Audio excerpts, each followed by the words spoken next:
Dito guys, solo nga na naman ang ating bida. Pero dito may biglang pumasok at mukhang i-above pa nga ito.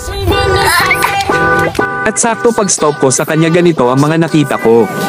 At guys, napakaganda pala ni ate na akala mo nasa heaven ka kakatitig sa malaanghel niyang mukha at ugaling napakalaki. At syempre checks yan, kaya bigyan agad natin ng tig-iisang bagsak yan. Nice.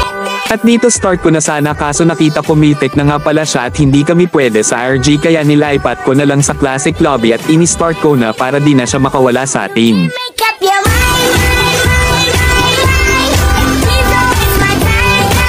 Wala na, ansaya ko na. Kaso dito ganito nangyari at kung gaano kami pinag-aantay ni Daddy Munton upang makahanap ng makakalaban namin. At sa nakikita nyo naman, pinas forward ko na upang mapabilis na at baka mainip pa kayo ng 13 minutes kakaantay, hahaha. At guys, seryoso, dahil 13 minutes lang naman kami nag-aantay at grabe, una palang sinusubok na agad tayo ng pagka-loyal natin, hahaha. At ayun, sa wakas sa loob ng 13 minuto nakahanap na din kami ng makakalaban namin at sakto may nakasabayan pa kaming mga e-above din, kaya binyagan na din agad natin yan, hahaha. Napakapangit ng ugali mo! At dito dahil may chicks tayong kasama, painik ko na agad itong si Taong Pogi na kamukha ko. Anyabang mo, angas mo ah. Tapos nag-pick siya ng new hero na si babaeng kahawig ni babaeng ibon. Okay. Tas dito guys, napansin ko yung IGN niya at grabe, palong-palo pala magtampo itong si ate, kaya sa game ganito agad sinabi ko. Magaling ako manuyo. Tapos dito pala guys, naka-open mic itong kakampi naming Hanabi, kaya naman maririnig nyo dito sa game yung boses niya. Tapos nakilala pa ako ng mga kalaban at pati na din ng mga kakampi ko, at nakakatuwa lang guys dahil madalas minsan na tayong nakikilala habang nasa game, hahaha. Oh, legit yan. Ibabayero. At dahil nga nakilala tayo ng mga kalaban at kakampi ko, at dahil na din may kasama tayong chicks, kaya dito sa game gagalingan ko upang hindi tayo mapahiya sa kanila. Thank you.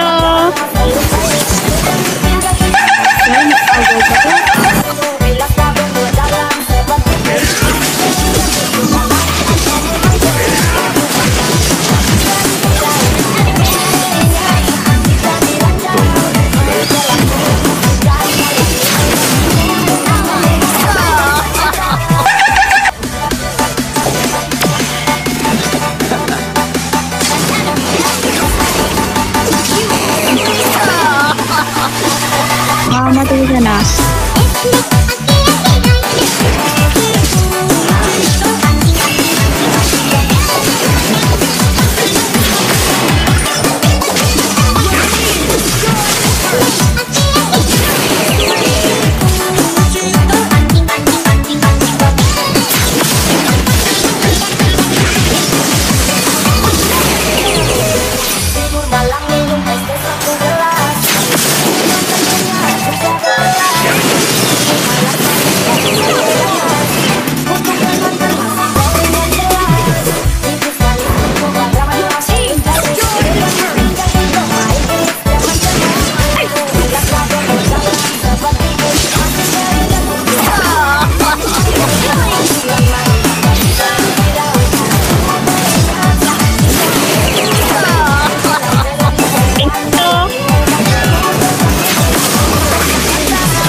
Galing.